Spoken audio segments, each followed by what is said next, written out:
আইন শৃঙ্খলা পরিস্থিতি, রাজনৈতিক দলগুলোর আচরণবিধি সহ নির্বাচনী পরিবেশ নিয়ে বিএনপি প্রতিনিধি দলের সাথে বৈঠক করেছেন প্রধান নির্বাচন কমিশনার এএমএম নাসির উদ্দিন।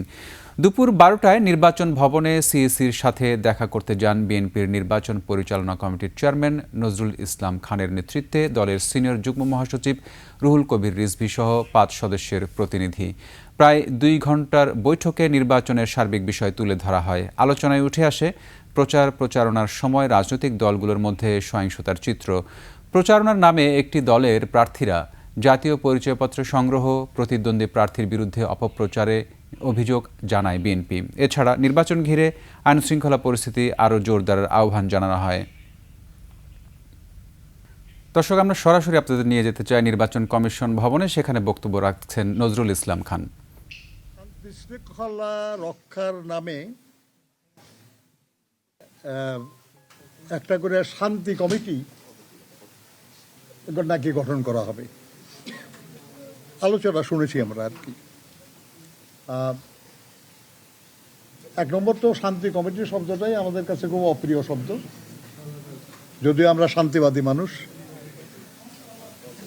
নির্বাচন কমিশন বলেছেন এ সম্পর্কে তাদের কিছু জানা নাই, তারা এই ধরনের কোনো কমিটি করার ব্যাপারে কোনো সিদ্ধান্ত নেন নাই।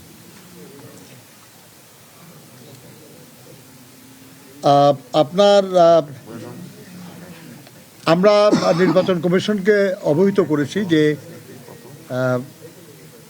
বিভিন্ন কিছু রাজনৈতিক দলের, নির্দিষ্ট কিছু রাজনৈতিক দলের নেতাকর্মীরা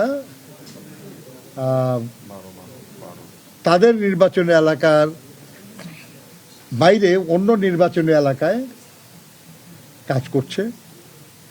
আইনে এটার কোনো বাধা নাই, করতে পারে। তবে তারা যেহেতু সেই এলাকায় স্থানীয় না, সবাই তাদেরকে চেনে না, অতএব তারা যেন নির্বাচনের সময় বা নির্বাচনের 2 দিন আগে তারা যেন সে এলাকার থেকে চলে যায়, তারা যেন না থাকে সেখানে, এবং সেখানে থেকে নির্বাচনী কর্মকাণ্ডে বিশৃঙ্খলার কোনো সুযোগ না দেয়, সেই জন্য আমরা অনুরোধ জানিয়েছি। এবং এটা স্বাভাবিক একটা প্রক্রিয়া যে নির্বাচনী কর্মকাণ্ড যখন বন্ধ হয়ে যায়, তারপরে আর সেখানে যারা ভোটার না এমন কারো থাকা স্বাভাবিক না, উচিত না। তারা এই ব্যাপারে ব্যবস্থা নেবেন বলেছেন।